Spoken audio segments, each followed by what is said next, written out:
तर आमच्या घरात 4 पोलीस, 8 शिक्षिका आणि पप्पा आणि आई दोघं पण कबड्डी खेळले.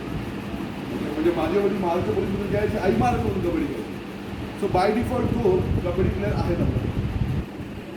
आणि नंतर जेव्हा नेहमी एक गोष्ट ऐकायला यायची, पप्पा त्या साईडला आपली लोक कशी आहेत, म्हणजे तळोजाच्या पलीकडे लोक कशी आहेत, कल्याणमध्ये लोक कशी आहेत. त्याचं एक साधं उदाहरण कधी आलं, एक चड्डी बंधन नावाची गँग आलेली खूप वर्षापूर्वी. आणि त्या गँगमध्ये खूप मोठ्या गोष्टी झाल्या पनवेलमध्ये. म्हणजे धरपकड पण झाली. आणि नंतर ती जी चड्डी बंधन गँग आहे असं ऐकलं की दिवाळी करण्याची परिस्थिती.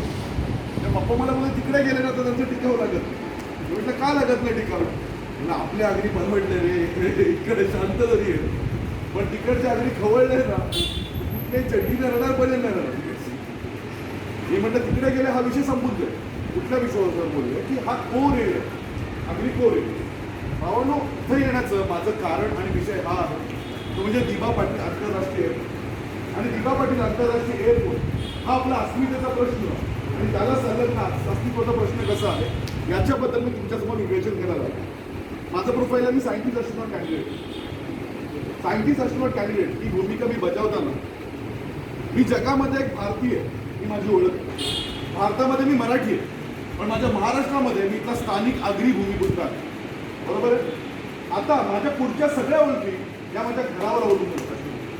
मी विश्वात कितीही मोठा झालो पण माझं मूळ घर इतकीच माझी ओळख संपली तर माझा काहीही उपयोग नाही. हा माझा कोर आहे. इथून माझे आदर्श, माझे व्हॅल्यू, माझे मूल्य, माझी संस्कृती, माझी बोलीभाषा इथून आलेली. जर ही गेली तर माझं औचित्य असेल तर माझं प्रोफेशन असेल याला काही अर्थच नाही. ही गोष्ट काहीशे वर्षांपासून सुरू होते. जेव्हा जेव्हा प्रत्येकाला कधीतरी वाटलं की माझं अस्तित्व आणि माझी अस्मिता हे काहीतरी पारतंत्र्याची व्याख्या दाखवून देणार. हे कधी होतं जेव्हा स्थानिक व्यवहार, जसं प्रसिद्धांनी सांगितलं, स्थानिक व्यवहार हे स्थानिक भूमिपुत्राच्या हातात लागत नाही. ऑब्व्हियसली जेव्हा स्थानिक व्यवहार स्थानिक भूमिपुत्राच्या हातात लागत नाही भाषा व्यवहारही होत नाही. ओके. बऱ्याचशा आगरी महोत्सवामध्ये मी गेलो आणि इकडे आपले बरेच लोक ज्येष्ठ मंडळी आले आणि बोलतात आपण आगरी बोलली पाहिजे. ब्राह्मणीमध्ये पण बोलतो आपण आगरी बोलली पाहिजे. पण कसं आपली भाषा आपण व्यावहारिक करायला आपले व्यवहार पाहिजे. ओके. मग व्यावहारिकरण झालं असं. आता याचं एक सोल्युशन आम्ही तयार केलं होतं तो म्हणजे विलेज एंटरप्राइज प्रोग्राम. तो विलेज एंटरप्राइज प्रोग्राम हा विषय माझ्या डोक्यात आधीपासून होता. का तर प्रकल्पग्रस्त ही शिवी आहे. ही मी शिवी म्हणून घेतो. आपली व्याख्या ही प्रकल्प मालकच पाहिजे आणि ती एस्टॅब्लिशमेंट करण्यासाठी हा अस्तित्व आणि अस्मितेचा प्रश्न आहे. आदेश जर तुला सांगायचं झालं तर अमेरिकेला जायचं कारण हेच, जशी प्रसिद्धांनी सांगितलं की आपल्याकडे जे शिक्षण मी घेतलं ते अप्लाइड नव्हतं. म्हणजे मी जे शिकलो आणि ते मी इंडस्ट्रीमध्ये अप्लाय केलं हे असं नव्हतं. म्हणजे आपल्या आजोबांच्या काळात आपला भारत देश हा शेतीप्रधान देश होता. इथे जय जवान जय किसान ही गोष्ट गाजली. त्याच्यानंतर अचानक इंडस्ट्री झाल्या आणि त्या इंडस्ट्रीजवरती MIDC झाल्या, बऱ्याच इंडस्ट्रियलायझेशन झालं. त्याच्यावरती polytechnic colleges, ITI, engineering colleges झाले. प्रॉब्लेम असा आला की त्यावेळी जो सिलेबस रचला तो 2000 पर्यंत तोच चालू होता. नंतर आपला देश इन्फॉर्मेशन टेक्नॉलॉजी झाला. आज आपला देश काय, आपण नॉलेज आणि नॉलेज इन्फ्रास्ट्रक्चर बेस कंट्री. या ठिकाणी ह्युमन रिसोर्स कॉस्ट म्हणजे एका माणसाची लेबर कॉस्ट ही जगामध्ये कमी आहे आणि तो लेबर जिथे काम करतो त्या इन्फ्रास्ट्रक्चरची कॉस्ट कमी. म्हणून जगभरातले scientific research process, business process, तंत्रज्ञान प्रोसेस आपल्याला आउटसोर्स होतं का ते स्वस्तात करून मिळतील या या या अनुषंगाने. आता अप्लाइड नॉलेज मला इथं मिळत नव्हतं म्हणून मी अमेरिकेत गेलो. पण गोष्ट आहे मी तिकडे गेलो. आता माझ्या पुढच्या पिढीचं काय, ज्या घरापासून मिळालं त्यांचं काय.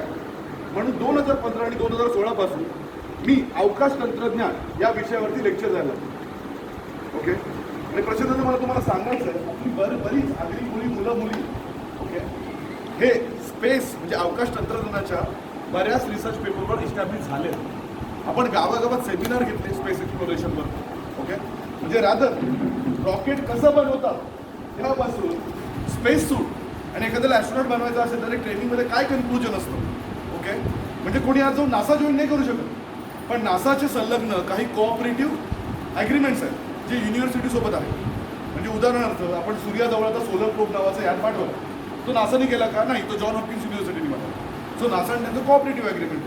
सो अशा युनिव्हर्सिटीमध्ये आपली मुलं ॲडमिशन कशी घेऊ शकतील जेणेकरून जो अस्तित्वाने अस्तित्वाचा प्रश्न राहिला आहे तो बायपास होऊन मुलं उच्च नॉलेज घेतील आणि इकडे काहीतरी ड्रॉपलेट देतील या विषयावर. आता हा विषय चालू असताना अजून एक प्रोग्राम आपण चालू करतो म्हणजे village enterprise. Village enterprise program हे सांगत होतं की गावामध्ये अगदी सुईपासून बोकडाच्या मटणापर्यंत की प्रशांत दरम्यान माझ्या याच्यामध्ये खूप कम्युनिकेट करतात हे सगळं ट्रेड गावकीकडनं होतं. म्हणजे तुम्ही बघायला गेलात तर कल्याण डोंबिवली परिसरात म्हणजे एका टायमाला 3 ते 4 लाख एका सीझनला 3 ते 4 लाख किलो मटण जातो एका सीझन. आता हा मार्जिन कोण खातो, कोण घेऊन जातो? त्यामुळे आपण प्रशांत असं केलं की आपण we do not support cooperation, we support corporation. म्हणजे आपण सहकार आणलं पण त्या सहकाराचा आपला अनुभव काय? आपल्याकडे शैक्षणिक संस्था झाल्या, आपल्याकडे बँका आल्या, आपल्याकडे तिकडे कारखाने आले घाटावर. पण तुम्ही पाहिलं तर 2 ते 3 घरांना तिथंच राहतो आणि कुंडली मारून बसतात आणि ते कधीच हटत नाही. बरोबर आहे. कॉर्पोरेशन स्ट्रक्चर काय? पूर्ण गावाची एक पब्लिक लिमिटेड कंपनी, पूर्ण गावाची. आणि ती public limited company performance management सोबत कनेक्टेड आणि त्यांना जे स्किल बेस्ड एज्युकेशन आहे ते द्यायला पण सुरुवात केली. म्हणजे काय? आता आपलं कल्याण डोंबिवली आहे. कल्याण डोंबिवलीमध्ये जवळजवळ 2400 ते 2500 कोटी बजेट. बरोबर. ते 2400 ते 2500 कोटीचा बजेट एका वार्डामध्ये जवळजवळ 30 कोटीचं अप्रॉक्सिमेटली आहे. जर रस्ते बांधणी, वीज, पुन्हा साफसफाई किंवा काही असेल, स्मशान असेल, गटारं बांधणी असेल, मेंटेनन्सवरती आमचा खर्च 30 कोटी अप्रॉक्सिमेटली होतो. विजेचे दिवे असतील. मग तो काम घेतो कोण? तो काम जर त्याच गावकीनी त्याच वार्डानी त्यांच्यासाठी केलं तर एक साधी गोष्ट आहे. माझ्या गावात जर मीच काम करत असेल, माझीच कंपनी असेल तर भ्रष्टाचाराला जास्त वेळ मिळत नाही, जागा मिळत नाही. का? समाजाचा प्रश्न आहे. ओके. विनोद काका मला तुम्हाला सांगायला आवडेल, आमच्या पप्पांनी पोलीस होते, चांगली पोझिशन होती, CIDला होते 12 वर्ष, क्राईम टेबल होता, एक फ्लॅट नाही घेतला, एक फ्लॅट. आणि जेव्हा कोणी यायचं ना तेव्हा एक शब्द बोलायचं, माझ्या पोराला काय विकार द्यायचं का, आजारी करायचं का, हे बोलायचं. हे कुठल्या थॉटवर बोलायचे? स्थानिक होते, भाऊ होते, सगळे त्यांचे सगळे भाऊ होते, बहिणी होत्या या विषयावर. सो एखादा मुद्दा म्हणजे एखादा गटार बांधायचं गावामध्ये, रस्ते बांधायचे, त्या गावकीनेच पब्लिक लिमिटेड कंपनी म्हणून बनवलं तर ओके. म्हणजे प्रश्न काय होईल? बाहेर पैसा जाणार नाही, पैसा गावात राहील. ही शहरं आपल्या गावावर बसलेली आहेत. बरोबर आहे. आणि सोबतच याच्यामध्ये प्रश्न येत होता इलिजिबिलिटी क्रायटेरिया. आपण तो इलिजिबिलिटी क्रायटेरिया कसे अचीव्ह करू? म्हणून आम्ही काय केलं, जेवढे आपल्या आगरी कोळी कुणबी कराडी समाजामध्ये जेवढे कॉन्ट्रॅक्टर आहेत, ते प्रायव्हेट लिमिटेड कंपनी किंवा लिस्टेड कंपनीमध्ये पण येते, त्यांना एकत्र केलं, त्यांची लॉबी की तुम्ही बीड करा आणि यांना बायपास करा, त्यांना बॅक टू बॅक देऊन टाका आणि त्यांना जे जे स्किल लागेल ते तुम्ही द्या. ओके. म्हणजे एक साधं उदाहरण सांगतो. आपल्या एवढा पाऊस अमेरिकेतल्या फ्लोरिडामध्ये पण पडतो. ओके. पण तिकडचे खड्डे तिथल्या रस्त्यांना खड्डे का नाही पडत? साधी गोष्ट आहे की आपण पाणी मुरणारे रस्ते बनवतो, ते पाणी झिरपणारे रस्ते बनवतो. आता बीटा टू ग्रेड नावाची टेक्नॉलॉजी भारतात नाही का? आहे. ॲसेपेटचे रस्ते बनवतो नाही का? बनवू शकतो. बँगलोरमध्ये बनवले जातात. पण गोष्ट पण कशी पडते? बँगलोरची, आपली नाही. आता कल्याण डोंबिवलीमध्ये म्हणजे आम्ही हा विलेज एंटरप्राइज प्रोग्राम चालू केला. सापाड गाव असेल, वाडेगर गाव असेल किंवा दादांचं गाव असेल, भोपर गाव असेल. आणि इंटरेस्टिंग गोष्ट काय कळली माहिती आहे तुम्हाला? आपण स्थानिक भूमिपुत्र, विनोद काका म्हणून स्थानिक भूमिपुत्र गावाला आपण टेंडर भरतो. टेंडर मॅनेज करणारा कोण? गुजराती. कन्स्ट्रक्शन किंवा रोड डेव्हलपमेंट असेल मॅनेज करणारा कोण? South Indian. आणि ही लोक आम्हाला फोन करणार की बाबा तुम्ही टेंडर भरायचं नाही. आता गोष्ट कशी झाली? अख्खा गाव जागृत झाला, पोरं जागृत झाली. जनमत तिकडच्या सत्ताधाऱ्यांना काय सांगितलं की आम्ही तुझे भाऊ आहोत, आमचं जनमत आहे, आमच्या विरोधात तू जाऊ शकतोस. इकडचं बजेट आमच्यासाठी आहे ना, आमच्या उरावर बसलेली विचार आहे. आमचे पितर इथून गेलेले आहेत. तर हे 100% याची डेव्हलपमेंट आमच्याकडून आमच्यासाठी आणि आमचीच झाली पाहिजे. म्हणजे तेच भूमिपुत्रांकडून भूमिपुत्रांसाठी भूमिपुत्रांचं लोकशाही हा प्रयत्न म्हणजे गावातला सगळा ट्रेड पण करूया, डेव्हलपमेंट पण करूया या उद्देशाने पुढे जात होतो. गावोगावी राबवलो. करोनाची परिस्थिती आली. करोनाची परिस्थितीमध्ये प्रत्येकाला मदत करत होतो. रिसर्च पेपरनी काय सांगतं, टोसिलिझ बब घे, रेमेडिसीवर घेऊ नको, चर्चा आमच्या सगळ्यांच्या. ओके. सोबतच मोनोप्लॉट्स काय असतात, बऱ्याच ठिकाणी बॅक टू बॅक चालू होतं आणि सडनली एक टीव्हीवर बातमी आली, बाळासाहेब ठाकरे हे नाव नवी मुंबई आंतरराष्ट्रीय एअरपोर्टसाठी मंजूर करण्यात आले सिडकोकडे. आणि त्या बातमीनंतर आम्ही सगळे खवळलो. आता याचं कारण काय, 6 ते 7 महिन्यापूर्वी सत्ताधारी पक्षांकडनं नगर विकास खात्याकडनं एक प्रस्ताव गेला होता. तो प्रस्ताव असा होता की नवी मुंबई आंतरराष्ट्रीय एअरपोर्टला बाळासाहेबांचं नाव दिलं जातं. ठीक आहे, त्यावेळी मी इकडे ऍक्टिव्ह नव्हतो, पण जसा प्रस्ताव दिला गेला सगळे चिडीचिड, कोण काहीच बोललं नाही. 3 दिवस गेले, 4 दिवस गेले, कोणीच काही बोलत नाही, काहीही बोलत नाही. आम्ही सगळे थांबलो, हे होतंय का. मंजूर झालं नंतर सगळेजण आपल्याला नाही कोणाच्या बाबांची सगळं. पण प्रश्न असा आहे, प्रॅक्टिकल मुद्दा काय, मुद्दा असा आहे, नवी मुंबई आंतरराष्ट्रीय एअरपोर्ट याचे 3 पार्टनर सगळ्यांच्या माहितीसाठी. एक सिडको, ओके, दुसरं एअरपोर्ट ऑथॉरिटी ऑफ इंडिया, आणि तिसरं पहिले जीबीके होती, आता अदानी. ओके, सो 25% हा सरकारी नियंत्रणात आहे, त्यात सिडको आणि एअरपोर्ट ऑथॉरिटी ऑफ इंडिया. बाकी ऑपरेशनल भाग अदानीसोबत, हा सांगण्याचा मुद्दा. त्यातले एक पार्टनर म्हणून, सिडको एक पार्टनर म्हणून त्यांनी मंजुरी दिली. ओके, आता ते राज्य सरकारकडे गेले. आता राज्य सरकारसाठी ती औपचारिकता राहिली, कारण की सत्ताधाऱ्यांनी प्रस्ताव दिला होता सिडकोला मान्य करायला. याच्या आधी तुम्हाला थोडासा इतिहास आला. सिडकोवर पहिले ट्रस्ट मंडळ होतं, ट्रस्टी होतं, जे आपले स्थानिक भूमिपुत्र होते त्याच्यावरती ट्रस्ट मंडळावर होतं. त्याच्यामध्ये रेग्युलेशन चेंज करून, ऑथॉरिटी बिल आणून, ऑथॉरिटी चेंज करून सगळे स्थानिक IAS ऑफिसर आहेत ते त्या ट्रस्ट बोर्डवर गेले आणि त्यांनी या प्रस्तावाला मंजुरी दिली. आता या वेळेला आपण फक्त मोठ्याने बोलू शकतो की मंजुरी कोणामुळे दिली, ज्यांनी प्रस्ताव दिला त्याला मंजुरी देणं गरजेचं आहे, because they are representing.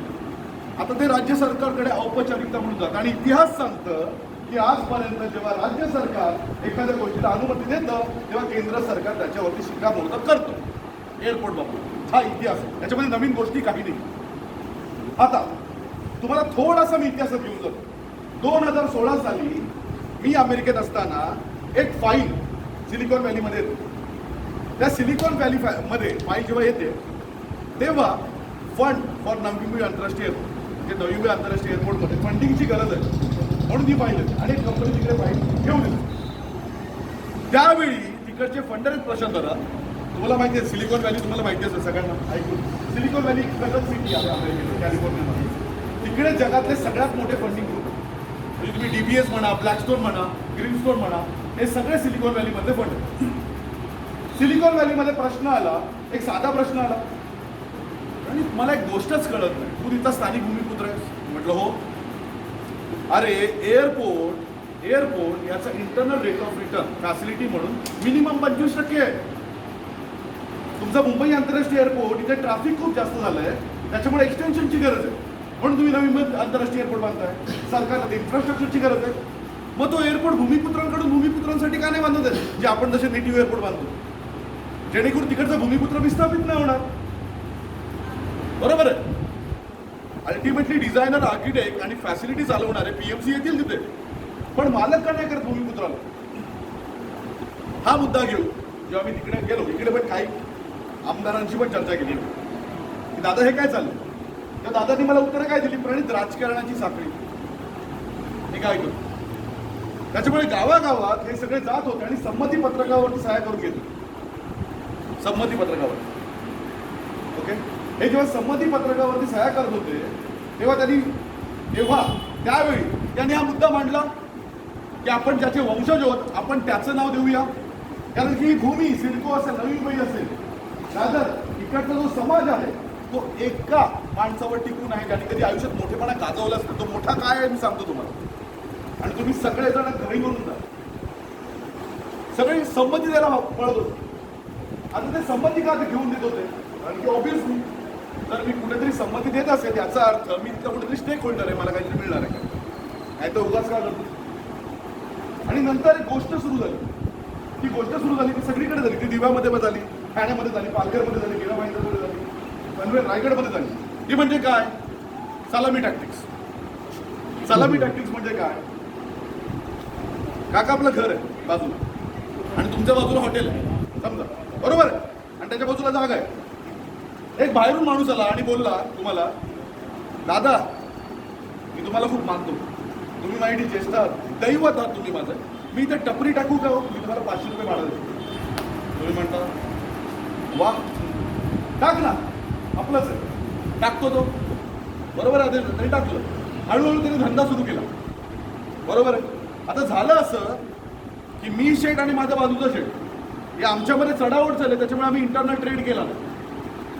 So माझ्याऐवजी customer त्याच्याकडे जायला, माझ्या भावाकडे पण गेला नाही, माझ्याकडे पण गेला नाही. हळूहळू माझा जो हॉटेल आहे तो मी असंच टाकलं होतं, तो मी चालवत पण नव्हतो, तो असंच होतो चालू. हळूहळू तो काय म्हणाला, तुम्ही हॉटेल तर चालवत नाहीये, दादा 5,000 रुपये महिना देतो, मी तो हॉटेल चालवायला येऊ का? ओके, तो हॉटेल पण चालवायला. हॉटेलच्या समोर माझी जागा असते, तिथेच तो बोलतो की बाबा 4-5 माणसं मी ठेवली, तर मला सामान पण ठेवायचं, कारण की बाजूला मला कन्स्ट्रक्शन वगैरे कामं करायला चालू करायचं. मी तिथं माझं सामान ठेवू का? तो आपल्या वडिलांशी पण बोलतो, बाबा मी तुमचा दत्तक मुलगाच, तुम्ही माझे वडील झाले, मी तुमच्या पाया पडतो, बऱ्याच शब्द घेतो. करेक्ट. आपण त्याला पण बोलतो, अरे माझ्या भावाला पाहिजे ना, ते माझा भाऊ कुठून आला मला पाहिजे. ती जागा, तो व्यवसाय, टपरी सगळी त्याची. एक दिवस असा येतो, तो तुमच्या घरात शिरतो आणि बोलतोय 50,000 रुपये घ्या, इथून निघ, इथून निघ, नाही तर मी तुला गुंडशाही केल्याने हाकून नव्हे. तेव्हा आपण बोलतो, अरे बापरे, माझे व्यवहार तर सगळे कंट्रोलमध्ये घेतले, मी काहीच करू शकत नाही. माझी माणसं त्या व्यवहारामुळे त्याच्यासोबत गेले, मी काहीच करू शकत नाही. आता मला एक सांगा, त्यांनी हळूहळू त्याचे प्रॉब्लेम स्टेटमेंट कट केले आणि त्याला पाहिजे होतं ते मिळवलं, जसं दादानी मिळवलं की सोन्याची दिन तो पाहतो. करेक्ट. तो डायरेक्ट आपल्या घरात आला असताना बोलत, ए घर खाली कर, आता काय गेलं असतं, दिलं असतं का? बरोबर ना, हिंमत नाही झाली तुझी बोलायची, ठेवलं असतं का? पण आपण ती संधी पण दिली आणि त्याला ते अचीव पण करायचं.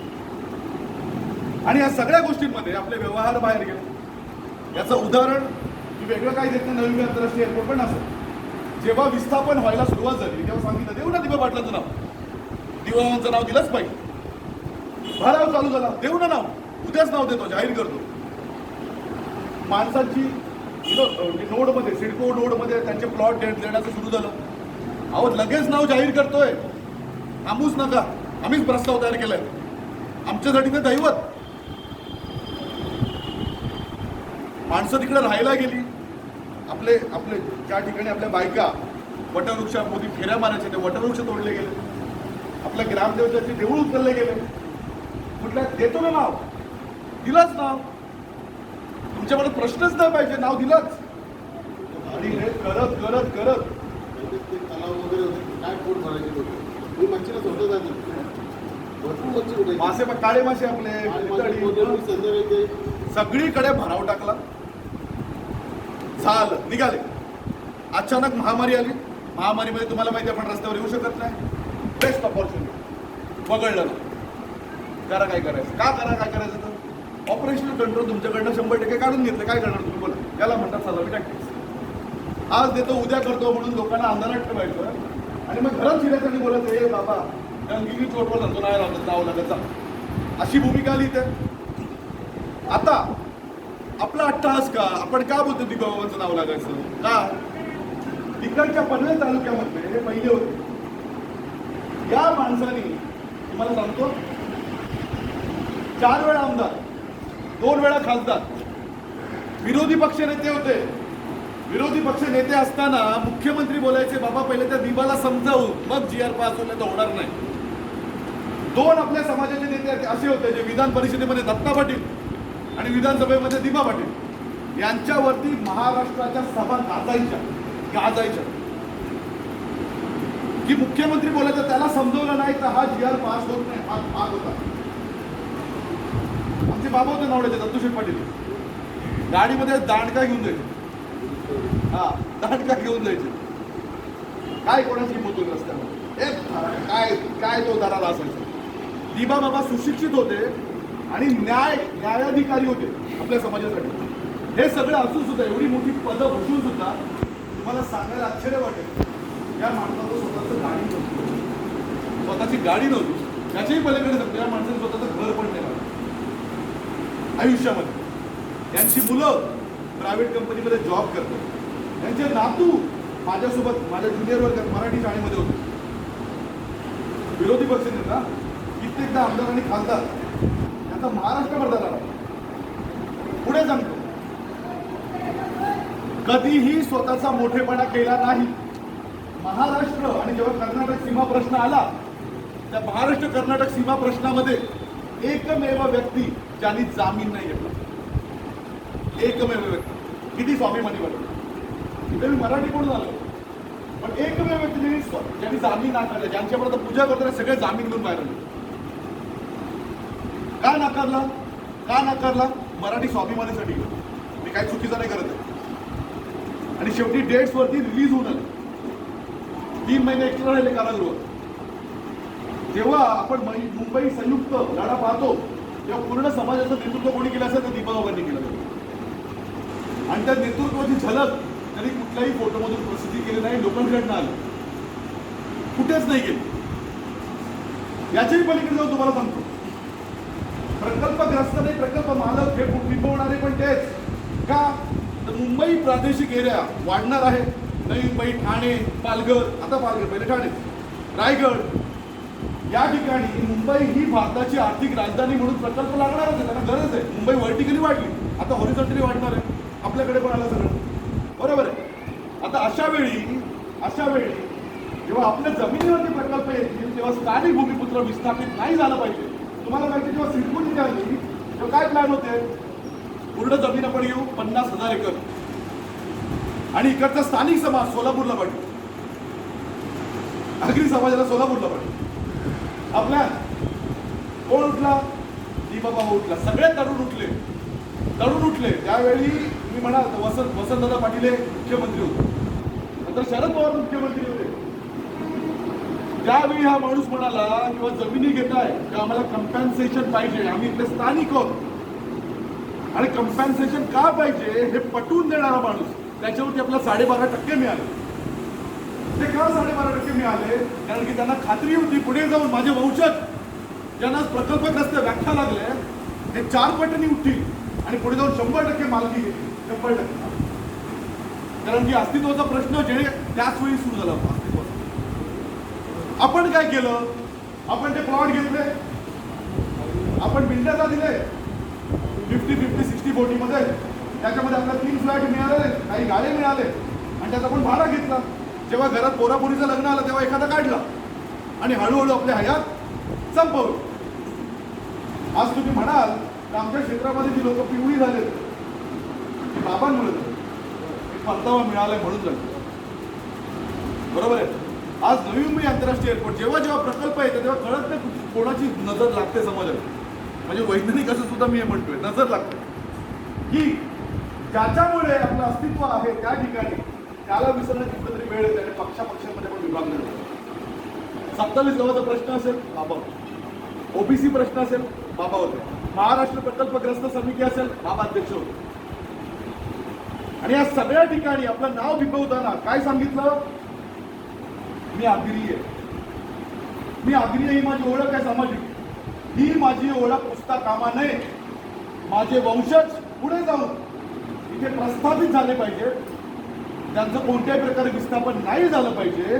जेव्हा आगरी समाज भवनाचं, अखिल आगरी समाज परिषदेच्या आगरी समाज भवनाचं नाव देण्याचं आलं, तेव्हा बाबांचं नाव पुढे केलं गेलं. काय सांगितलं माणसं? तिथेही मोठेपणा नाही केला.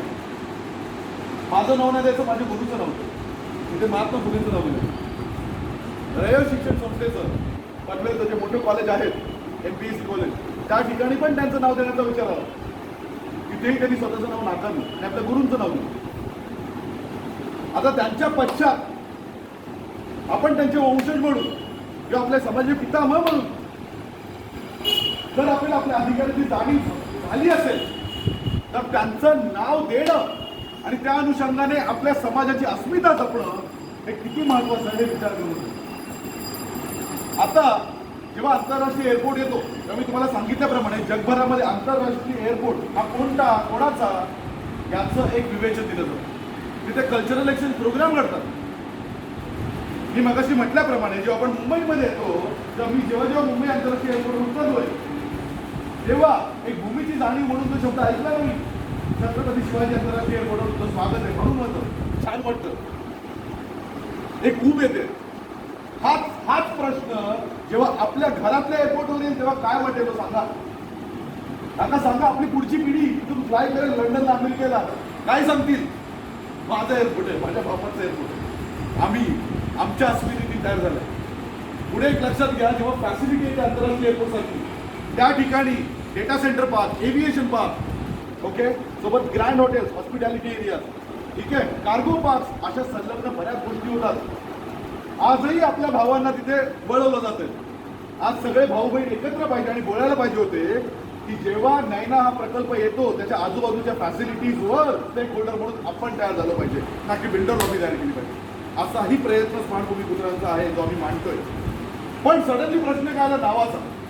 ओके, प्रश्न तुम्हाला माहितीच असेल, ज्या ठिकाणी आयडेंटिटी पुसली त्या ठिकाणी अस्तित्वाचा भाव राहतच नाही. आणि तेच काम चालू आहे. प्रत्येक वेळी ऐकून आलोय, प्रत्येकाच्या भाषणामध्ये बघितलंय, जर मुंबईवर जर पहिला कोणाचा अधिकार असेल तर तो इथल्या स्थानिक भूमिपुत्रांचा आहे, इथल्या आगरी कोळी कुणबी घराण्यांचा आहे, भांडाऱ्यांचा आहे, पाठारे प्रभूंचा आहे, माळींचा आहे. कुठे अधिकार? कुठे अधिकार दिसतं तुम्हाला? अस्तित्व नाही ना. जेव्हा जेव्हा हे विचार घेऊन येतात तेव्हा एक विचार मांडतात की मी स्थानिक भूमिपुत्रासोबत आहे, आणि जेव्हा स्थानिक भूमिपुत्राचं नेतृत्व तिथे तयार होतं तेव्हा यांचे विचार बदलतात, म्हणजे प्रादेशिक विचार घेतात. जेव्हा प्रादेशिक विचार अचीव होतात तेव्हा हे धर्मांचे विचार घेतात. आपल्या आगरी समाजामध्ये सांप्रदायिक तत्वावर किती वारकरी येतो मला सांगा? महाकाल भक्त किती आहेत आपल्याकडे जे चालत जातात दिंडीला? जर आपल्या धर्माचं, आपल्या प्रादेशिक भाषेचं जर विवेचन व्हायचं असेल तर आपली स्थानिक बोली भाषा समृद्ध व्हायला पाहिजे, तर आपली प्रादेशिक भाषा समृद्ध होईल. जर स्थानिक भाषाच मुळासकट उपटून जात असेल तर पुढच्या पिढींना काय ठेवा द्यायचं? जर धर्माचं उदात्तीकरण व्हायचं असेल तर आपल्या समाजातून उदात्तीकरण एवढ्या मोठ्या लेवलवर होतं की कुठे होऊ शकत नाही. आपण सगळे धार्मिक आहोत. मूर्तीपूजा म्हणून मूर्तीपूजा करत नाही, सिम्बॉलिझम, बाप्पामध्ये आपण देव मानतो, महाकालामध्ये देव मानतो, अरूप, स्वरूप, स्वरूप या गोष्टी आपण शिकत आलो. आज स्थानिक संस्कृती ज्या ठिकाणी पुसली जाते त्या ठिकाणी सुद्धा निसर्गाचा असमतोल राखला जातो, असमतोल राखला जातो. आपल्या खाड्या बुजवल्या गेल्या, आपल्या भट्ट्या नाही राहिल्या. कुठे राहिली आगर? आपण त्या तिन्ही जिल्ह्यामध्ये आपली नाळ जोडलेली होती. आपलं ट्रेडिंग व्हायचं, माहिती असेल तुम्हाला. आमचा अलिबागचा भाग खारेपाट, हा इकडचा खारेपाट, आणि मग आपण पालघरकडचा आगार. कुठे राहिले? कुठे राहिला नाही? आला ना टॅग माफिया, माफिया टॅग आला. कुठेतरी आपल्याला मुळावर घाव घालणं गरजेचं आहे, आणि ते घाव घालण्यासाठी आम्ही सामाजिक आणि आर्थिक आणि त्याच्यामध्ये कोण शैक्षणिक परिस्थिती सुधारण्याचा बंड पुकारतो. आणि हे होत असताना हा अस्मितेचा प्रश्न आलाय म्हणून आम्ही सगळेच अवताळलो. अस्मितेचा प्रश्न आला म्हणून या मोमेंटला आपण हा विषय एकदम हलका घेतला तर मला शाश्वती खात्री अनुभवांपासून की आपल्या समाजाला विस्थापनापासून कोणी थांबू शकत नाही, सांस्कृतिक विस्थापन म्हणून. मला एक सांगा, शहाजीराजे सरदार होते, बरोबर? काय होती आपल्याकडे? आदिलशाही, निजामशाही आणि मुघलाई. ओके, प्रशांत दादाची आणि माझ्या थोड याच्याबद्दल शेअर व्हायचं. काय व्हायचं तेव्हा? प्रत्येकाला जहागिरी दिली होती, आणि जहागिरीमधनं ही रसद त्या बादशाला पुरवली जायची, बरोबर? तेव्हा शहाजीराजांना वाटलं, जिजाऊंना वाटलं, एक जाणीव झाली आपण पारतंत्र्यात राहतोय, आपलं स्वतःचं स्वराज्य नाही, आपण आपली धर्म संस्कृती, आपली स्थानिक संस्कृती जपू शकत नाही, आपलं अस्तित्व पुसलं जातंय, आपल्या अस्मितेवरच प्रश्न आहे. तेव्हा ते विचार, ते संस्कार बिंबवण्यात जिजाऊ यशस्वी झाल्या. तेव्हा तो 40 वर्षाचा परिश्रम 400 वर्षाचा इतिहास लिहू शकतो. 40 वर्षाचा. आणि त्यांच्या पण वंशज वारस आज एवढा मोठा त्याग पुरुष त्याचं नाव मिटवायला निघाले, किंबहुना आगरी समाजाचं नाव पुसायला निघाले. त्या ठिकाणी मला एक सांगा, तुम्ही उत्तर काय द्याल स्वतःला? म्हणजे जो तुझ्या माझ्या आपल्यासाठी राहिला, लढला, त्याच्या लढायला न येण्यासाठी तुम्ही स्वतः उत्तर काय द्याल? मला जाणीव आहे की कुठलाही भूमिपुत्र आणि भूमिकन्या या विषयाची तुमत ठेवतच नाही. पण प्रश्न अजून एक मला तुम्हाला एक उदाहरण द्यावंच वाटतं. 10वीला असताना चांगले टक्के मिळाले. आगरी समाज भवनाप्रवेश सत्कार समारंभ होता. त्या सत्कार समारंभाला मी पण गेलो. दिबा बाबा चालत आले घरापासून. एवढा मोठा निर्णय चालतच यायचा, आला झाला. ते सगळ्या समाजाला समोरून घेऊन सगळ्या समाजाच्या मुलांना पारितोषिक मिळालं. सगळ्या समाजाच्या मुलांना पारितोषिक का का ही जी संस्कृती आहे ही बाहेर न आले, पण आपण पाहुणे म्हणून त्याचं स्वागत करतो आणि आपला स्थानिकत्व पण जपतोय. कारण की आपल्या संस्कारांमध्ये आपण कोणाला वर्गीकरण करत नाही, पण अस्मितेचं भागदार. माझ्यासोबत पण झालं ना. 5वी 6वीला जायचो ना, आई द्यायची मला बोंबील, सुकी बोंबील चपाती, सोडे चपाती, सुकट चपाती जायचो. म्हणजे म्हणाल तर अगदी 7-8 जण लागली, बाहेरची माणसं जास्त. मग त्याच्यानंतर ते बोलले, श्री प्रणिती बघा आणले डब्यात. कळालं त्या टोनमध्ये. मग ते तक्रार करणार, बरोबर आहे. मग त्यावेळी आमची आई येणार आणि बोलणार, आता आमचीच एज्युकेशन सोसायटी म्हणाली तू फडफडणार. मग तिथं नवीन नियम सांगावे लागायचे. पण तेव्हापासून व्यंजनांवरती पण प्रश्न येत होता. मला जाणीव होत होती की आपण नाही दाखवत होतो, पण आग्री आहोत, पण हे वर्गीकरण करतात. आगार सांभाळताना आपल्या सगळ्यांचं जे नातं आहे ते मिठाचं आहे, म्हणून आपण आम्ही. पण प्रॉब्लेम काय, ते मिठातलं आयोडीन आपण ओळखणं गरजेचं. जे मेंदू चालवतो. आज जेव्हा आम्ही चर्चा करायला जातो, मला एक सांगा, त्या माणसाने निवेदन ही प्रक्रियेमध्ये गेला नाही, कुठली प्रक्रिया केली, त्याच्यानंतर एवढे मोठे आंदोलन उभारले, जेव्हा 12.5% विषय आला, तेव्हा सगळे आपले भाऊ बहीण हुतात्मे झाले, बरेच हुतात्मे झाले, रक्तबंबाळ झाले, बाबांवर सुद्धा आघात झाला. पण तुम्हाला ऐकून आश्चर्य वाटेल की बाबा ॲम्ब्युलन्समध्ये बसले पण गेले नाही आंदोलन सुरू. हॉस्पिटलमध्ये मला जायचं नाही, माझी पोरं इथे. विचार करा गोष्ट. माणसावर आघात झालाय पण सोडून नाही गेला तिथे, का आता पोरं आहेत माझी इथे. आणि ते आंदोलन आपण यशस्वी करून दाखवलं. सगळे सरकारला दखल घ्यावी लागली, करावीच लागली. त्याच्यानंतर काय झाले, दिबाबा 85 वर्षी परत उभे राहिले, कारण की एकही नेतृत्व समाजात राहिलं नव्हतं. आज दिबाबाबांच्या पश्चात जेव्हा असे प्रस्ताव येतात, तेव्हा काय दिसतं, आपल्या समाजाला कोणी वालीच नाहीये, आपलं नेतृत्व गृहीत धरलं गेलंय. काय करशील तुम्ही? याचा अर्थ मगाशी प्रश्न तुम्हाला म्हटला की आपली जी कोठडी आहे ना, ती विभागली गेलेली आहे. म्हणजे तुम्हाला सोप्या भाषेत सांगायचं तर आपलं वर्तमान समान, आपला भूतकाळ समान, आपलं भविष्य समान, आजचे प्रॉब्लेम स्टेटमेंट समान, आपले सोल्युशन पण समान, आणि आपला शत्रू पण समान. माहिती आहे तुम्हाला ही सिस्टीम आज प्रॉब्लेम स्टेटमेंट आणि सोल्युशन माहिती आहेत आपल्याला. तर या ठिकाणी समाजासाठी, राष्ट्रासोबत समाजासाठी आपल्याला ही कोठडी एकत्र करणं गरजेचं आहे. त्यामुळे आम्ही जस्ट विचार केला, किरणचा विचार कर, अलिबाग कोयनाडकडनं आपले भाऊ बहीण येतील, तू इकडनं जाशील, पालघरवरनं भाऊ बहीण येतील, त्या 14 गावामधून आता जो प्रॉब्लेम तिथून भाऊ बहीण येतील, 27 गावामधून येतील, नेवाळीचे भाऊ बहीण येतील, बदलापूरचे भाऊ बहीण येतील, अंबरनाथचे येतील, सगळे एकत्र येतील, नाशिकच्या टोकापासून येतील. विचार करा किती मोठा जिव्हाळा बनेल, किती मोठी प्रेमाची लाट येईल. आपली नाळ बांधली जाईल सगळ्यांची, आपली चर्चा होईल. आणि त्या चर्चेमध्ये एक उदाहरण सेट करून जेव्हा आपण एकत्र येऊ ना, तेव्हा 14 गावाचा प्रश्न 14 गावाचा नाही होणार, तो दिव्याचा होतो, तो अलिबागचा होऊन जाईल. 27 गावाचा प्रश्न 27 गावाचा नाही होणार, तो पालघरचा प्रश्न होईल. नेवाळीचा प्रश्न नेवाळी पुरता राहणार नाही. आज गावागावात मी जातो आणि आम्हाला बोललं जातं, बाबा आमच्या गावामध्ये दुफळी नाही, आम्ही सगळे एकत्र आहोत. आणि तेव्हा विचारतो, अरे नेवाळी भाऊ काय वेगळे होते आपले? नेवाळीचे भाऊ आपले वेगळे होते, ते पण आपले भाऊ होते ना. आपली बांधणीच झाली नाहीये. आपल्याला सांगितलंय, आपण कोण माहितीये अधिष्ठाता, आपण ते बाल हनुमान आहोत.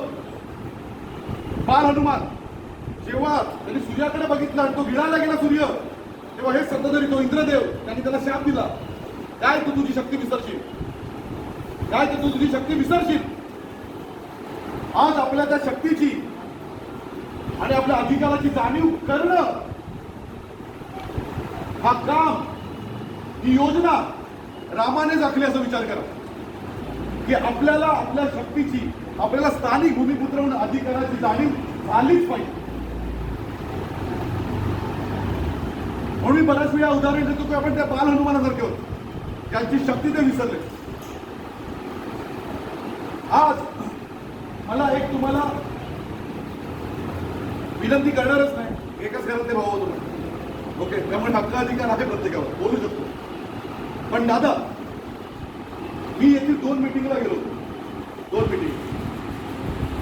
जेव्हा दिबाबाबांचा प्रश्न, दिबाबाबांच्या पश्चात असे अनेक मोर्चे निघाले, पण मला गोष्टच कळत नाही की आपले मोर्चे उत्सुक सिडकोवर का जातात. हा प्रश्न मला का पडतो? सिडको एक सरकारी कंपनी आहे, एक कॉर्पोरेशन आहे, जी शहरं बनवते, बरोबर आहे. तिकडे एक IAS ऑफिसर, MD असतो, मॅनेजिंग डायरेक्टर असतो, एक प्रशासकीय अधिकारी आहे, तो अन्य प्रशासकीय आणि शासकीय अधिकाऱ्यांसोबत, ओके, ते कोलॅबरेशन चालवतो, प्रशासन चालवतो, बरोबर आहे. तिथे काही जडणघडण व्हायची असेल तर नगर विकास खात्याकडनं परमिशन लागते. नगर विकास खात्याच्या डिरेक्शनवरती हे सगळं चालतं. नगर विकास खात्याला डिरेक्शन कोण देतं? मंत्रालय, तत्संबंधी, बरोबर आहे. जर आपल्या ठिकाणी डेव्हलपमेंट होते ज्याचं उत्तरच मंत्रालयात आहे, मग आपण मंत्रालयाला जाणार कधी? बाकीच्या समाजाचे नेतृत्व कुठून कुठून येतात, पण तुम्ही पाहिलं तर जेव्हा अग्नि समाजाच्या भागातून जातात तेव्हा सगळे शांतपणे जातात. का? आपला समाज हिंमतवान हे प्रत्येकाला माहिती आहे, बरोबर आहे. काय शब्द, अरे मॅटर झाला, चला उठा, उठले सगळे, काय तर बाहेर मॅटर झाला. मला एक सांगा, याला एक चांगलं संचालन, एक शिस्तीचं सुसत्रता मिळाली, एक वेल प्लॅन मिळालं. विनोद काका, मी तुम्हाला सांगतो, आपला हात कोण नाही पकडू शकत, एवढे हिंमतवान आपण, एवढे हिंमतवान.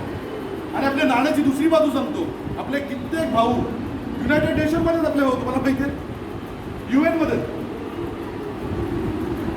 बरोबर, हे अंतराळ प्रोजेक्ट्सवर आहे. कितीतरी आहेत आपले भाऊ बहीण, हे सगळे वाट बघतायत की प्लॅटफॉर्म कधी मिळतोय आणि आमच्या भावा बहिणीचे हात पकडून आम्ही आमचं अस्मिता आणि अस्तित्व जपतो. सगळे वाट बघतात. आज आपण का आदेश देणार वकिलांनी एकत्र या, असंच एकत्र या नाही आणि गुड मॉर्निंग गुड नाईटचे मेसेज पाठवा, हे प्रत्येक ठिकाणी टीप पण टाकलं जातं. हा प्रश्न याच्यासाठी आहे की आपण आता साचा बनवूया. लेट्स क्रिएट अ स्ट्रक्चर करूया आणि त्याचं प्लॅनिंग करूया. कारण की आपण जेव्हा प्रोजेक्ट प्लॅनिंग मध्ये जातो तेव्हा गॅप अनालिसिस, प्रोसेस इंजिनिअरिंग होते, सगळं होतं, पण तो एक ठराविक मुद्दा आला, पण ते करणं गरजेचं आहे आणि त्याच्यासाठी कायदेविषयक साचा पण पाहिजे. आज जेव्हा अस्तित्वासाठी, जडणघडणीसाठी आपण सगळं सोबत घ्यायला निघालो, तेव्हा विचार येतो की आपले किती अभियांत्रिकी कॉलेज आहेत आपल्या समाजाचे, सांगा. गामोट्यापासून मुंबईला जातं एक तरी आपलं कॉलेज आहे, एक तरी वैद्यकीय कॉलेज आहे. झाले पाहिजे, झालेच पाहिजे. आणि तिथे तत्सम नियंत्रण हे आपल्या समाजाचं पाहिजे, पूर्णपणे समाजाचं पाहिजे. हा प्रयत्न आहे. स्मार्ट भूमिपुत्र जेव्हा असोसिएशन चालू केली तेव्हा विचारच केला की एज्युकेशनमध्ये स्किल बेस्ड एज्युकेशन, अभियांत्रिकी कॉलेज आणि हे हॉस्पिटल्स हे आपले पाहिजे. आणि हे कसं, याच्याबद्दल चर्चाही सुरू केली. गावात येणार होतो आदेशात आम्ही विलेज एंटरप्राइजबद्दल बोलायला, पण तेवढ्यात अस्मितेचा प्रश्न. आणि तेव्हा काय जागृती झाली, ओळख मिटवायला निघाले. पुढच्या सगळ्या गोष्टी बाजूला ठेवा, पहिले ओळख मेंटेन करू. कारण की एकदा अस्मिता काबीज केली तर अस्तित्व हळवायला वेळ लागणार नाही. जसं दिबा पाटील आंतरराष्ट्रीय एअरपोर्ट नाव जाईल तेव्हा एक दिसेल हे स्थानिक समाजाचं एअरपोर्ट आहे आणि समाजाच्या पितामहाचं त्याला नाव लागलंय. आपली पोरं बाळं यांना जॉब घेण्याची गरज नाहीये, प्रकल्प मालक म्हणून प्रस्ताव द्यायला ते पुढे असतील. बाजूला एव्हिएशन कॉलेजेस होत आहेत, हे स्किल द्यायला ते आपले असतील. पोरं ट्राय करतात आता जे एक्सपर्टीज आहेत ते. पण जर अस्मिता मिटवली तर हा विषय कुठेच राहणार नाही, कुठेच राहणार नाही. त्यामुळे आपल्या प्रत्येक भावाला एक विनंती राहील की या ठिकाणी कुठलीही वेळ दवडू नका. शिस्तीने, संस्कार घेऊन, सुसंस्कृतपणे आपल्याला कूच करावी लागेल. मी मगाचा मुद्दा पूर्ण करतो. सिडकोवर आपण आंदोलन करायला गेलो, आपली ऊर्जा वरती जाईल, सगळेजण जाऊ, बरोबर आहे, चलो सिडको, चलो सिडको, सगळेजण तिथे मग एक वेळ येईल की आपली ऊर्जा उच्चांक गाठेल. त्यावेळी एक आपल्याला आश्वासन मिळेल आणि ते आश्वासन कोणाकडे मिळेल माहीत पण नाही, कारण की हे सर्व पक्षीयवाले वरती बसतील आणि आश्वासन घेऊन येतील. त्यानंतर काय होतं प्रशांत दादा, ऊर्जा खाली जाते. सगळे जर आपण घरी परततो आणि जेव्हा ऍक्च्युअली एस्टॅब्लिशमेंट येते तेव्हा कोणी येत नाही. टोरेंटवर येतो मी, टोरेंटचं पण मला माहिती आहे काय, टोरेंटबद्दल मला बोलायचं. पण विचार काय आला, जर मी सिडकोवर गेलो तर अखंड भारत पाहिजे नाही, अखंड भारत पाहणारच नाही. नवी मुंबईतला आहे, सिडकोमध्ये कोण येत नाही. आजही प्राईम टाईम मीडियामध्ये दिवा बाबांची न्यूज नाहीच आहे, आजही नाही. पण मला एक सांगा, मुंबईवर आपला अधिकार हक्क आहे ना सांगत आले.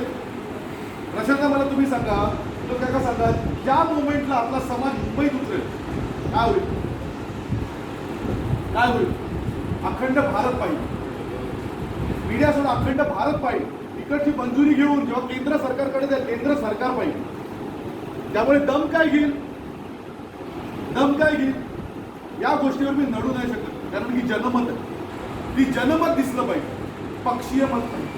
जेव्हा जनमत येईल तेव्हा कोणालाही ऑड काय बोलतो तो ऑड आउट फॉर्म्युला आपल्याला माहिती आहे. जर 101 जण असतील आणि 100 जण एकत्र येतात, एकाला बाहेर राहणं आवडत नाही, तो त्याच्यात येतो, बरोबर आहे. आणि या अनुषंगाने आपले सगळे एकत्र आले पाहिजे.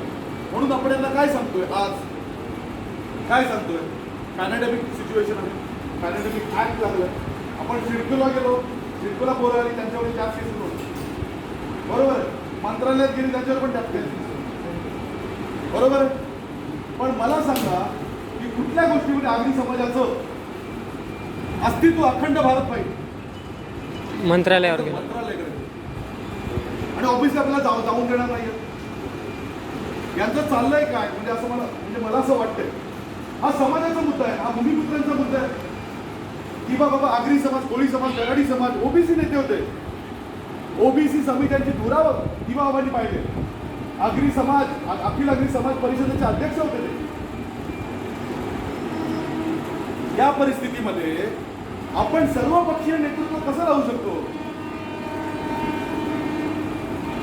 साशंकता येणार ना मनात की राजकारण होईल. आपण समाजाला काय मेसेज देतो. आम्ही वारंवार विनंती करतोय की सर्वपक्षीय नाव लागलंच नाही पाहिजे, पक्षाचा संबंध पण नाही, अजिबात संबंध नाही. हा भूमिपुत्राचा संबंध आहे, स्थानिक भूमिकन्यांचा संबंध आहे. तिथे तुम्ही भूमिपुत्रच नाव द्या व्हेइकलला पण. आणि पुढची गोष्ट मध्ये हे करत असताना लीड करायला राजकीय नेते नाहीच पाहिजे. इथे राजकीय नेते येतील तेव्हा मला एक सांगा, तू रस्त्यावर मला कोण असेल ना, त्याच्यासाठी मी रस्त्यावर पुढे काय सेटलमेंट करायला तुला माहिती असेल ना, मला माझा विचार. याच्यामध्ये अराजकीय तत्व पाहिजे, ज्याच्यामध्ये बोललं पाहिजे की मी काही झालं तरी बदलणार नाही. हा समाजाचा प्रश्न आहे माझ्या, मी बदलणार नाही. आज प्रत्येक वेळी गोष्टी आपल्यासोबत सेटल केल्या जातात, सेटल. जेव्हा जेव्हा प्रकल्प मालक हा विषय येतो, तेव्हा प्रकल्प मालक पासून बाजूला केलं जातं, अस्तित्व व्यवहार बाजूला केले जातात, बोली भाषा बाजूला केली जाते, संस्कृती बाजूला केली जाते, राहिलेली ओळख सुद्धा मिटवली जाते.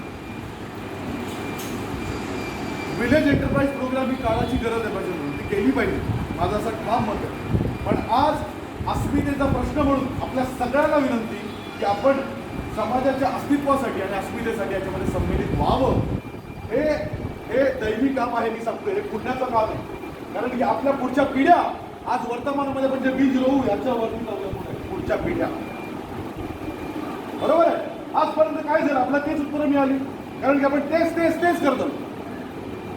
जर आपल्याला नवीन उत्तर पाहिजे असेल तर आपल्याला काहीतरी नवीन करावं लागेल, आपल्याला स्मार्ट पर्व आणावं लागेल.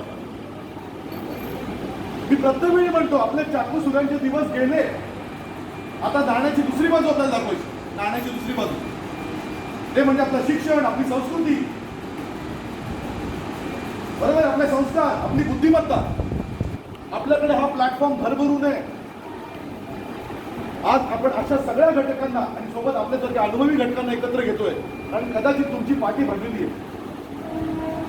तुम्ही 12 पावसाळे 16 पावसाळे जास्त पाहिलेत, जे सांगू शकतात बोलताना की प्रणित तू पुढे जाऊ नकोस, हा तिथे एक खड्डा आहे, पुढे विहीर आहे, हे तुम्ही लोक सांगू शकता, मला नाही माहिती.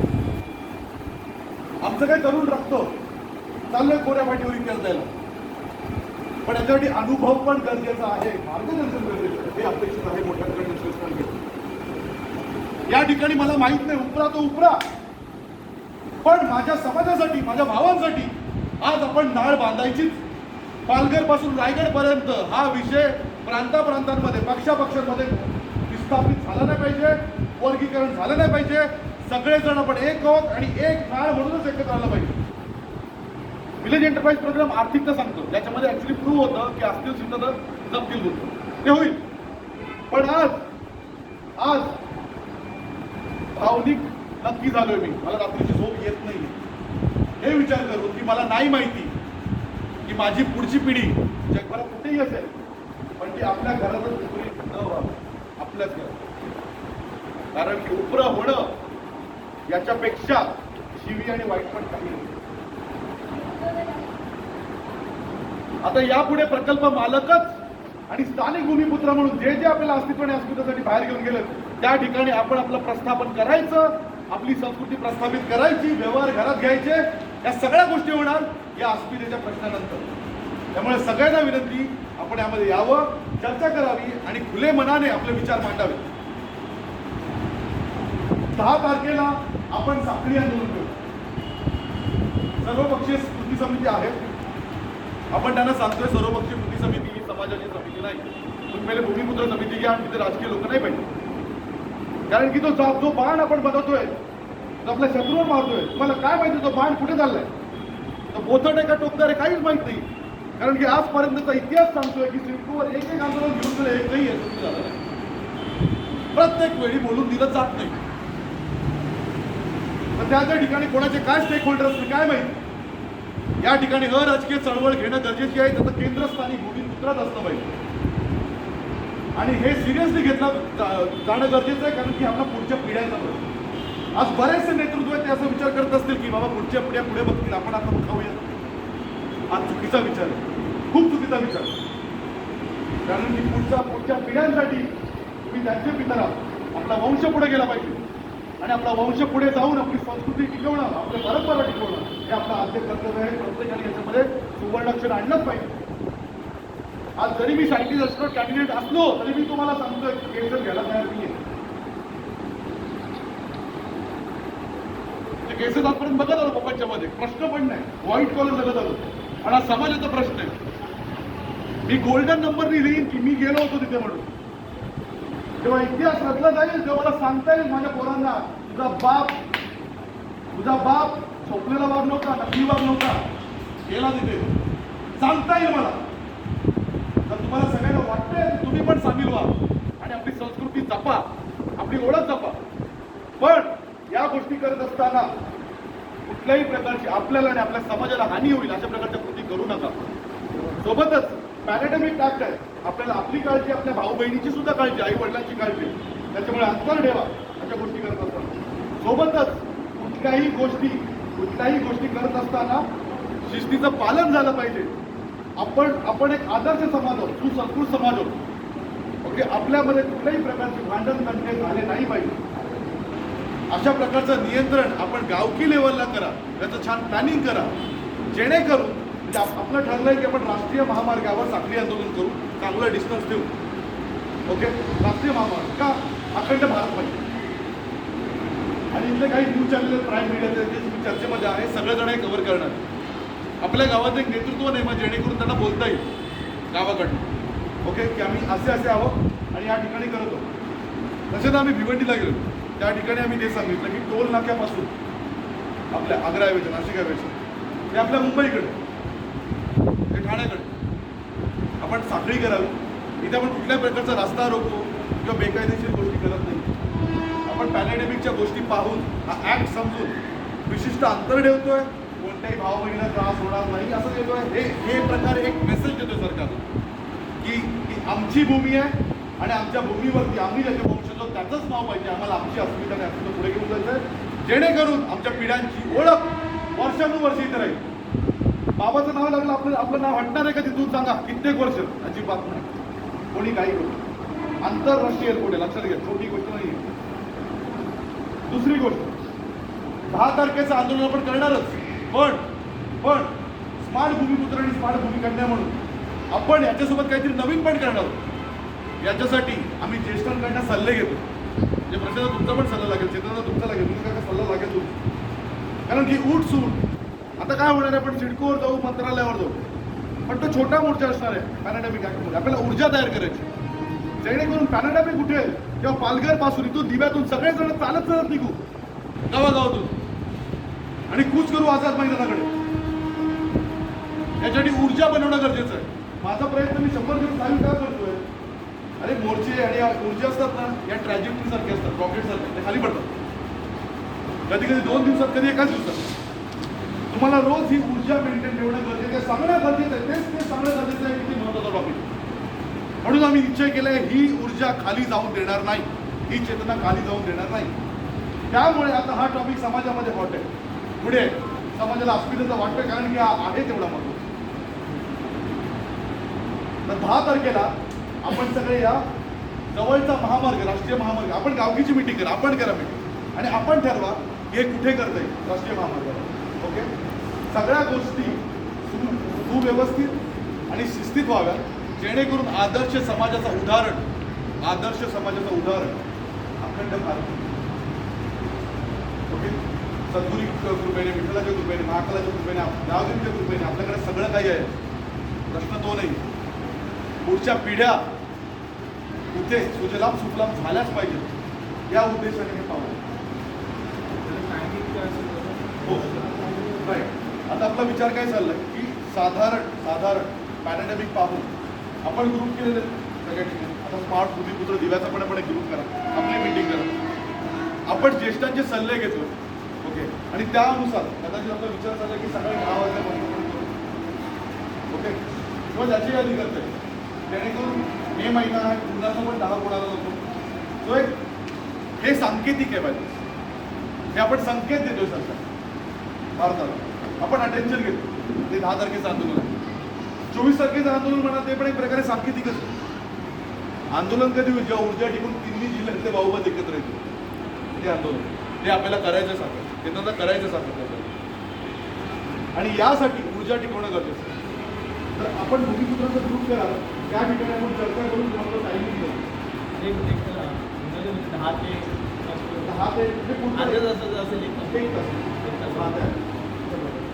ओके, पण आपण काय करतो, चर्चा करू त्याच्याबद्दल. तो सुनियोजित वेळ की आपल्याला प्रत्येकाला दिली जाईल. ओके, पण मी आपल्याला एक विनंती करेन की आपण आपल्या गाव पातळीवर एक मिटिंग करावी या बाबतीत. जसं प्रशासनाला म्हटलं की प्रत्येक शनिवारी आपण भेटू. ओके, तसंच एक दिवस आता ठरवा आणि आपण भेटा आणि याच्याबद्दल तयारी करा. हा मुद्दा खूपच ज्वलंत आहे आणि हा अस्मितेचा प्रश्न आहे, हे जाण.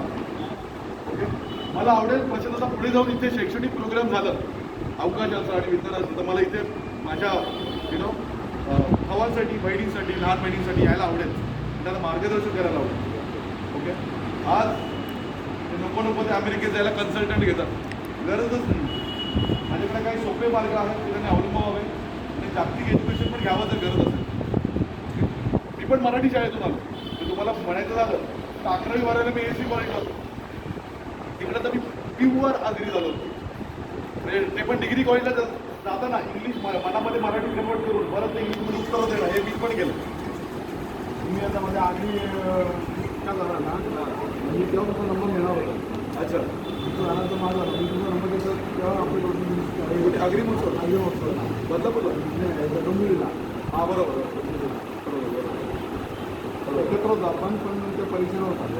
अच्छा, युवा सहकारले कॉलेज, युवा सहकार बरोबर. तो प्रश्न तेव्हा पाहिला जर तुम्ही सांगितलं प्रकल्प मालक व्हायचा आणि तोच उद्देश आपल्याला पुढे घेऊन जायचा.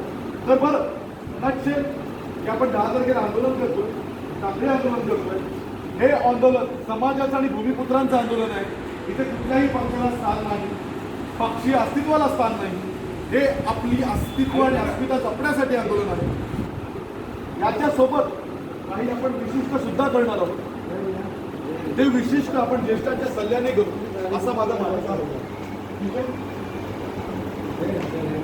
एक महत्वाची वचनं आणि त्रिसूत्री वचनं आपण घेतली. तुम्ही जर ती माझ्यासोबत घेतलात तर मला खूप आवडेल. त्यातलं पहिलं वचन आहे, दुही नाही आपल्यात आहे एकीचं बळ, सर्व समाज बांधवांना करीन मी जवळ. घ्याल वचन? हो. बोला. दुही नाही आपल्यात दुही नाही आपल्यात आहे एकीचं बळ, आहे एकीचं बळ, सर्व समाज बांधवांना सर्व समाज बांधवांना करीन मी जवळ. करीन मी जवळ, सर्व समाज बांधवांना सर्व समाज बांधवांना करेन मी जवळ. करेन मी जवळ. दुसरं, मला माझ्या अधिकारांची जाण. मला माझ्या अधिकारांची जाण मला अधिकाराची जाण नाही घेणार कुठल्या पक्षाची आण. नाही घेणार कुठल्या पक्षाची आण. मला माझ्या अधिकारांची जाण मला माझ्या अधिकाराची जाण नाही घेणार कुठल्या पक्षाची आण. नाही घेणार कुठल्या पक्षाची आण. आणि सगळ्यात महत्त्वाची गोष्ट तुम्ही पाहिलं असेल की आपलं अस्तित्व जायला हे अर्थकारण पण जबाबदार आहे. 500-1000 रुपयावर आपली मतं जातात आणि आपले नेते पण जातात कधी किती कधी. त्यामुळे घेतो मी शपथ, घेतो मी शपथ, विकणार नाही मत. विकणार नाही मत. घेतो मी शपथ, घेतो मी शपथ, विकणार नाही मत. विकणार नाही मत. आपलं चैतन्य आपल्या सवय सारखंच राहू द्या. ओके, हे कुठेच नाही. हां. आणि आई गावदेवीच्या कृपेने, ग्रामदेवतेच्या कृपेने, देवा खंडोबाच्या कृपेने, आई एकविरेच्या कृपेने आपल्या सगळ्यांना आपल्या अधिकाराची जाणीव होऊ. आणि पुन्हा सांगेन, हा पूर्ण प्रयत्न आपल्या येणाऱ्या पिढ्या तोंडात सोन्याचा चमचा घेऊनच जन्माला आला पाहिजे या उद्देशाने केला पाहिजे. त्यामुळे सगळ्यांची उपस्थिती प्रार्थनीय आहे. हक्क अधिकार आहेच, पण प्रार्थनीय आहे. तुम्ही ज्येष्ठ श्रेष्ठ आहात, तुमचे मार्गदर्शन करणे महत्त्वाचे आहे. ओके, आपण सगळ्या गोष्टी सुसूत्रपणे करतोय कारण की मी जे बोलतोय ते कदाचित चुकीचं असू शकतो किंवा मी जे बोलतोय ते कदाचित चुकीच्या पद्धतीने पोचवलं जाऊ शकतो. ओके, त्यामुळे मी म्हटल्याप्रमाणे ज्या भरलेली पाठी आहेत त्यांनी माहिती द्यावी. ओके, मला तुम्ही कालचा पोरगा समजावा, माहिती द्यावी, जेणेकरून माझ्या ज्ञानामध्ये आणि अनुभवामध्ये भर होईल. या ठिकाणी मी एक स्थानिक नागरिक भूमिपुत्र आहे, मी कोणताही सायंटिस्ट एक्सपर्ट कॅन्डिडेट नाही. ही माझी ओळख आहे, ते जपण्याचा प्रयत्न मी करतोय. मला तुम्ही वेळ दिला सर्वांनी, त्याबद्दल धन्यवाद. जय हिंद, जय महाराष्ट्र, जय भूमी. बरं, आता तोरण